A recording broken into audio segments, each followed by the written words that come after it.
Today on For the Record. When was the last time you cried? Yesterday. I just started tearing up. Stories from a stranger. I want everyone to know that you matter and your story matters, and we are far more alike than we are different. A local nurse and social media star, now a published author. I think that my page should be a testament that there are stories in every single corner of the world. Hunter Prosper tells me about his new book, where he finds his inspiration and how he's touched lives around the world. I have 7 million people watching. 7 million people are maybe being helped. For the Record starts right now.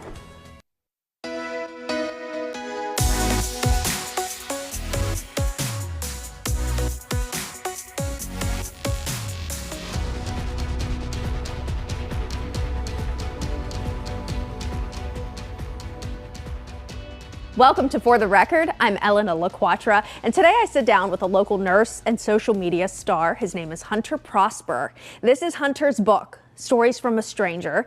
It's set to hit bookstores on Tuesday. Let's start the conversation by learning how Hunter started his mission. I live in Pittsburgh. I work as an ICU nurse. And when I'm not working as an ICU nurse, I interview strangers on the street, and it's all over the world that I interview them. And I ask them deep questions about their lives, and I make videos out of that. And I've seemed to have built a pretty substantial audience, and from that came this book that we're going to talk about. I know when we talked with you 2 years ago, you told us about how it all started when you were working in the hospital during the pandemic. It was very stressful for you. You were working in the ICU. You saw a lot of death, a lot of sadness, and this was kind of an outlet for you. Can you tell us that story? Yeah, of course. I think I was so excited to become a nurse, and I learned all of the things you have to study to be a nurse, but what I didn't really understand was the empathy and the burnout that comes with nursing. That's something you can't really study for, that's something you can't really practice. And so working as a nurse my first year, I was a resource nurse. I was going all over the hospital. And then I started working in the ICU. And that's when I started building the connection that I usually do with my patients, but instead of me discharging them and them going home, I would do CPR on them, or I would lose them often, or we would sedate them, paralyze them, intubate them. It was very critical stuff, and I was still forming connections with these people, though. And Elena, it's kind of hard to do CPR on someone, especially whenever they just show you a picture of their kids, or they just show you a picture of the new dog they got. And that was really eating at me, so I would go home, and I wouldn't want to talk to anyone. Because in my head, if I built a connection with you, I was going to have to do something life-saving with you. And I knew that wasn't true, but still, if my mom called me, I don't want to talk to her. My friend called me, I didn't want to talk to them. And so because of that, I just kind of shut down. And one day I said, this isn't you. This isn't what you want to do. Like the thing that you're good at, Hunter, is talking to people. And the thing that you're really good at is listening to people. And so I said, I'm going to go outside and I'm going to talk to a stranger. And I went outside in Bloomfield, and I talked to this really nice older woman. She was carrying her groceries. The poor thing, we were talking for an hour and a half by the end of it, so I was carrying her groceries, really. And she was really sweet, and I went home with a big smile on my face. And I said, there it is, like that's what I've been missing. I did that a few more times, and then eventually I said, let me record one of these interactions. And it kind of led to where it is. That was in January of 2021, and here we are. How do you find these people to interview? All over the world. Honestly, Elena, and I think that my page should be a testament that there are stories in every single corner of the world, because it started in Bloomfield, Friendship Park, and then I travel nurse, so I went to multiple states to travel nurse, and I interview people there. I've been to different countries to interview people. If they're on the street, then I'll interview them, but it has to be organic. Okay, so I'm not walking up to people like with my phone in the hand and stuff. Phone's in the pocket. If I cross someone's path and they cross mine, we'd look at each other, they give me a little head nod, I give them a head nod like hi.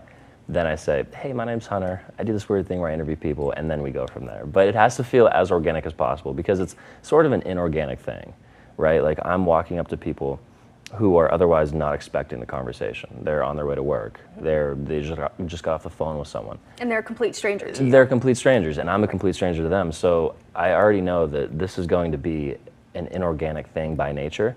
So how can I make this as organic as possible? And then that's why, I walk up unassuming, talk to them, and then we talk for almost without exception, an hour to 3 hours, each stranger. So, and I distill that down to the 2-minute video that you usually see. I think your content and what you put out there is a testament to how badly people want to talk. They want their stories heard, they want to tell their stories, and they have a lot to share with others. Yeah. No, I agree completely. I think that there is an innate desire to kind of tell what you're going through, whether that's something good or something bad. Yeah, I think these videos are kind of proof of that, because whenever I talk to someone, after the first 15, 20 minutes, once the dance of conversation starts, you can tell the person starts opening up, and they start giving you the deepest parts of their life that they may not have told their friends about, they may not have told their family about. But there's something about willingness to tell a stranger that, yeah, makes it more open. That's incredible, and we will get a little bit into some of those stories that you have heard and shared with the world. But let's just talk about how this content you started creating exploded. At what point, what was the video that you posted where you saw, with the views, with the likes, the reactions, wow, this stuff is really resonating with people? Yeah, the first video. So the first video I posted, it was another older lady in Bloomfield. And it was immediately met with, beautiful reception. The DMs were amazing, the comments were amazing. And it was something I wasn't used to, because I was not on social media. I had a social media because I was just a person, and everyone has social media. I maybe had a couple hundred followers. And so to see that amount of people respond to a content that I was making, I was like, this is just beautiful. And the way people were responding, it made me want to make more. It wasn't so much the numbers that mattered to me, it was the number of people who were affected in a positive way. And then I also noticed when I'm talking to strangers, they're very happy to talk as well. And so it's sort of like I'm getting therapy from it, they're getting therapy from it, everyone watching is getting a form of therapy from it. And so it just feels like it was like 360 all around, meant for me to keep making this content. Free therapy all around. Yeah, exactly, yeah. And what's your reaction just to the reactions that you're getting? Did you ever think you'd be, I guess we can call you viral, famous, I don't know what word you want to use, but I mean, your content has really reached all corners of the globe. Yeah. I think there was never a sense of overwhelmness, because, if that is a word, overwhelmness, I was never overwhelmed. Yeah, we'll go with it. I was never overwhelmed, because working as a nurse, you feel a true sense of, I guess I want to put like internal reward, like an intrinsic reward you get from nursing. And I had gotten so many intrinsic rewards from nursing that I knew what it felt like to help people. And so these videos helping people, it kind of felt like an extension of nursing. In a way, it kind of felt like that same feeling that I was getting whenever I helped a patient. So I wasn't overwhelmed, I was just really happy to see that, instead of me having 2 patients one day and then expanding that across the week, it's like today I have 7 million people watching. 7 million people are maybe being helped. Still ahead on For the Record. Once this started to get more popular, I was like, this could live in a different medium for sure. How Hunter Prosper is making the leap from social media star to published author.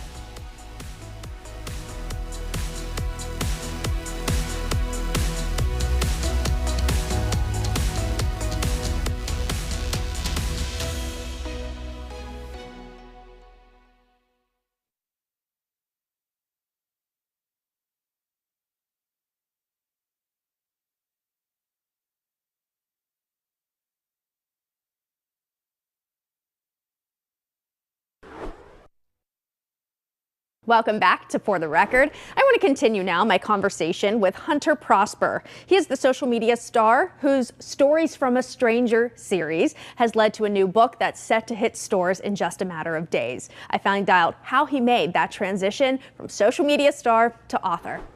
When we first talked 2 years ago, you had mentioned that you got the book deal, and here we are. Which camera are we on? This one, Stories with a Stranger. This is so cool. It feels awesome holding this book in my hands. How did this all come to be? Well, once I had spoken to you about it, I said I have to do it now because I put it in the air. No, I'm just kidding. I'm just kidding. I always had the idea to make a book. I actually went to college my first year as an English major, but then, it's just my mom and I am an only child as well. And so she was kind of worried about the future prospects of a job. So she said, sweetie, I want you to pursue English, but right now, why don't you look at something a little safer? This was like 2015 or whatever. And she said, why don't you try something in the medical field? And so then that's whenever I shadowed a nurse and I absolutely fell in love with the profession. But I've always had a desire to I've loved reading and I love writing. And so once this started to get more popular, I was like, this could live in a different medium for sure. Like the interviews of strangers and the lessons they give people can live in any sort of medium. And I said the book medium would be cool. And coincidentally enough, just through knowing people and doing certain things, people come to me with ideas, and I was like, let's do it. So that's kind of how it worked. It was kind of like manifesting in a way, I guess. You absolutely did. Now, at any point over the last 5 years until recently, did you think it would come to this? When you started, did you think you'd be here? No, well, no, certainly not. And certainly not interviewing with you. These interviews came about because I needed it. I was mentioning to you, I was feeling a sense of burnout. So I needed to reconnect with people.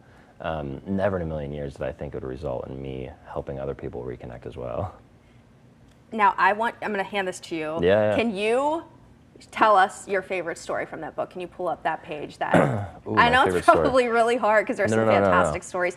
Admittedly, I started looking through it during our morning show, and I started tearing up reading some of these stories. I said, I gotta put this away and look at it later. So I know there's some fantastic stories you share, but which one really stands out to you? I'm scared. Well, I'm not scared, but I'm nervous to talk about this story because I think I'll cry, but it's okay. So this story is probably my favorite. What camera do I show this to? Let's see, which camera are we on? Maybe something Yeah, like we're on that. this one, yep. So this is my grandfather, and it's everyone else in this book is a stranger, but my grandfather was diagnosed with COPD, and it was a terminal diagnosis, and he passed away. That's all right, but so now he's sort of immortalized in this in a way, and so it's cool to see this because in this picture, he was battling with a lot, but there's so much emotion that he gave me in these pictures because he knew how much it meant to me for him to be a part of it, and so then actually if you jump to the front here, we're getting a little off topic, but you can see a beautiful shot of Pittsburgh as well, and I didn't edit the sky. That's just how it is. Wait, let me see. Yeah, like that. And the second person here, Jimmy, my wisdom, and that's Jimmy. Yeah, that's my grandfather. That's so beautiful. That's my favorite story for personal reasons, of course. And it was one of the first times. He was a very how do I say this, laconic man. Like he didn't speak much, but when he did, it was always profound. But for this interview that I did with him, he knew that he'd have to talk a lot because I interviewed people for a while. So it was the first time in my life that him and I had spoken for that amount of time, and I got so much information from him, and it's cool because it's in this book. I'm sure that's a memory you will cherish forever. Yeah. I love that, and I am eager to go in and read his story as well. Of course. How did you get all of these interviews for this book? Do they come from across the country, across the world? And I know you did not share these on social media prior to the publishing exactly. of this book. It took everything in me not to share these because I wanted to so bad, and that's what I'm so used to is as soon as I interview someone, I edit the video and I share it.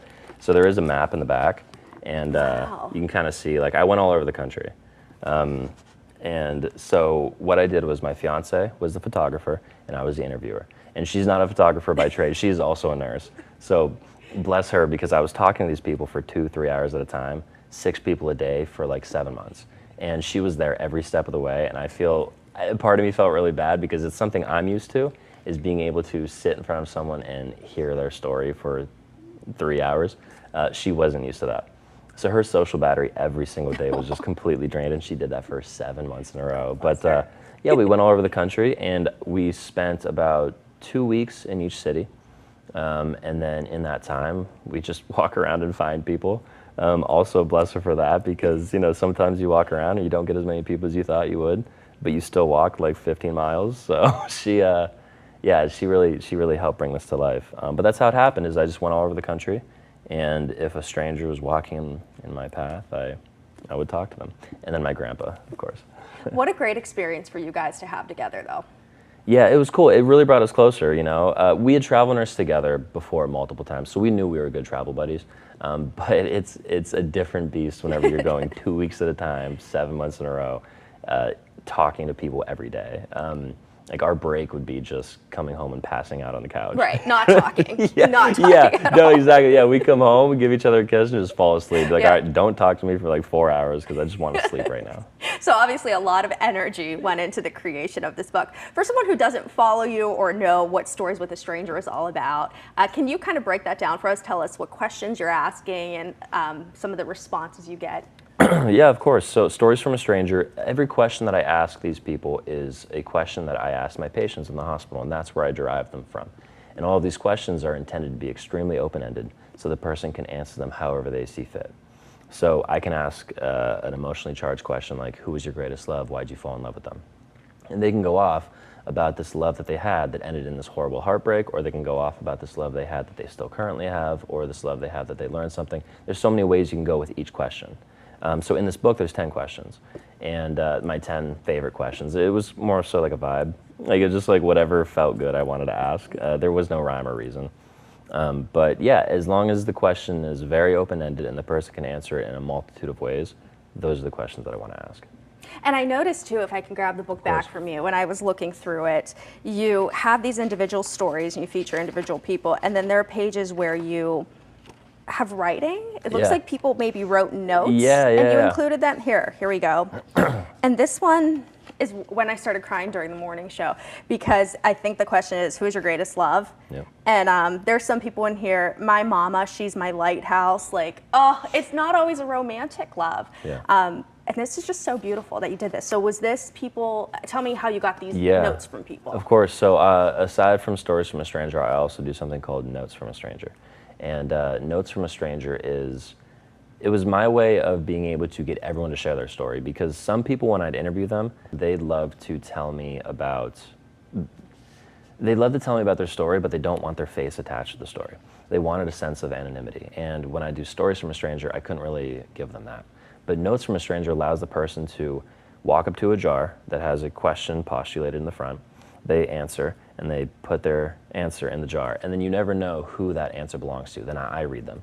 And this is that. These are some of the notes that I've gotten from all of these questions before. So then we photo scan them and we put them in between the pages. So it's kind of cool because there is over 100 strangers, but then there's like, 300 strangers, because there's like also 20, 25 per chapter of notes as well. Yeah, this is what made me cry. As a mom now, like just seeing that, I swear I started crying. It was very dramatic, but for good reason. It tugs at your heartstrings. It really makes you feel something. I think that's what I love about what you do, going out there, talking with people. What would you say is your biggest takeaway from these 5 years, almost 5 years of doing this? I think that we're all connected. And we're not connected necessarily by experiences, like what you've been through, I can't speak on. But what I can speak on is the emotions you felt. So I felt love, you felt love. I felt anxiety, you felt anxiety. I felt joy, you felt joy. Like, we've all felt these emotions, and that's what connects us as humans. So experiences, again, completely unique. But what can bring us a sense of comfort is knowing that everyone around you, no matter what room you're in, has experienced the same emotions you've experienced. And that should kind of bring the human experience together. Still ahead. So any manifestation of being able to hear people's stories and let them talk, that's what I want to do. A look at what's next for Hunter Prosper.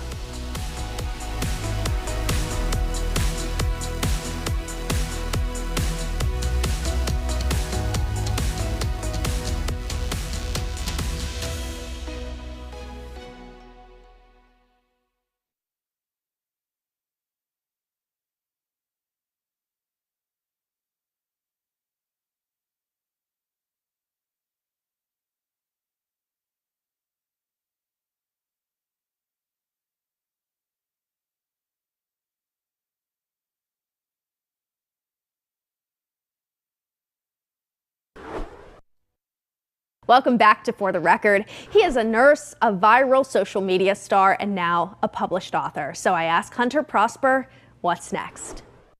I feel like doing this has made you just wise beyond your years. just what you know, the stories you've heard, and telling them has probably just had such a profound impact on you and your life. Yeah, no, of course. And, learning every day too. Oh, well, tell us, what's next? What's the next 5 years for Hunter look like? Well, I love writing these books. This was as painstaking as I said, traveling for those months were. It was actually a lot of fun, and I love to do things like this. I love connecting with people. So any manifestation of being able to hear people's stories and let them talk, that's what I want to do.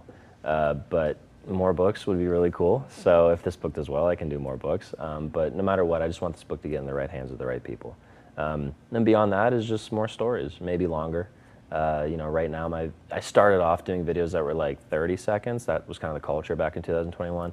Now I do videos that are like 2 minutes, sometimes 2.5 minutes. And so who knows, as the years go on, maybe those become 10, 15, 20-minute interviews. So. Are you still working as a nurse on top of it? So for this book, no, because that travel schedule I said, even though I'm a travel nurse, they don't let you do that. Yeah, no, sure. Whenever I'm doing just, my regular interviews and stuff, yeah, I'm able to work 3 days a week, and then 3 or 4 days a week, and then the 3 or 4 days I have off, I'm able to just walk around and get some stories. But for this book, because it was just completely a passion project, I had to give it my all. So no, I haven't worked as a nurse in a few months. But yeah, once this is published and once I'm done with the book tour and everything, I'll be back.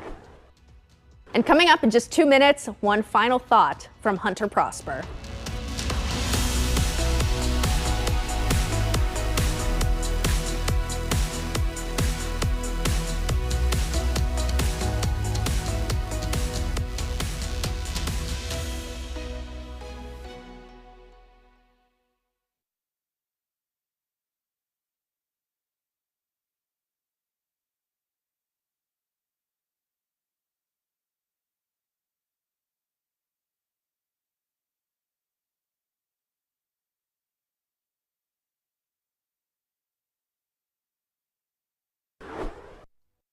Welcome back. Before we go, I wanted to share one final thought from Hunter Prosper, and it turns out it is a word of thanks to all of you.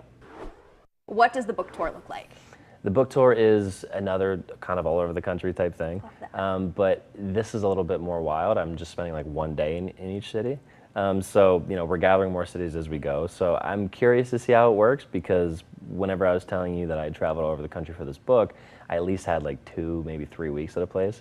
This one's like 1 day, go, and then get on the flight. So we'll see. I'm really excited though. But yeah, all over the country. And my first one is in Pittsburgh, of course, because it's home. Of course. White Whale in Bloomfield. Okay. Yeah, September 23rd. That'll be the first stop. Stop number 1. Do you know how many stops you have? You said you're adding cities as yeah, you go. I think we have like 4 right now, but then yeah, it just keeps increasing. So you're gonna be living out of the suitcase. Yeah, exactly. But spreading such beautiful messages as you're doing this. Where can someone get their hands on Stories from a Stranger? Yeah, anywhere they sell books, anywhere online. You can call your local bookstore, and if they don't have it, you can request it. But yeah, every bookstore should have it. Target, Walmart, Amazon, Barnes & Noble, Books A Million. I can name a bunch of things, but wherever they sell books is where they're going to have it. That's really awesome. Hunter, is so good talking to you. Is there anything else you want to leave our viewers with, a final message? No, what camera do I look in? Oh, let's see this one. Okay. No, well, thank you for everyone watching this who has watched my stuff in the past. Thank you for giving me the opportunity to make a book like this, because I'm able to do it because of you. And Hunter Prosper's book launch event at White Whale Bookstore on Liberty Avenue in Bloomfield is set for this coming Tuesday, September 23rd, and it'll be happening at 7 o'clock. You can get tickets by heading to WTAE.com. You can also use our mobile app and click open the article for this episode of For the Record. There's a link there within the article. And just a quick heads up, For the Record is off next week, but you will still want to tune in to WTAE Channel 4 next Sunday morning, and that's because we will be bringing you the Pittsburgh Steelers' big matchup against the Minnesota Vikings out in Ireland. Kickoff is set at 9:30 in the morning, and we'll have live coverage leading up to the game. That's all for today. We'll see you Sunday, October 5th at 11 a.m.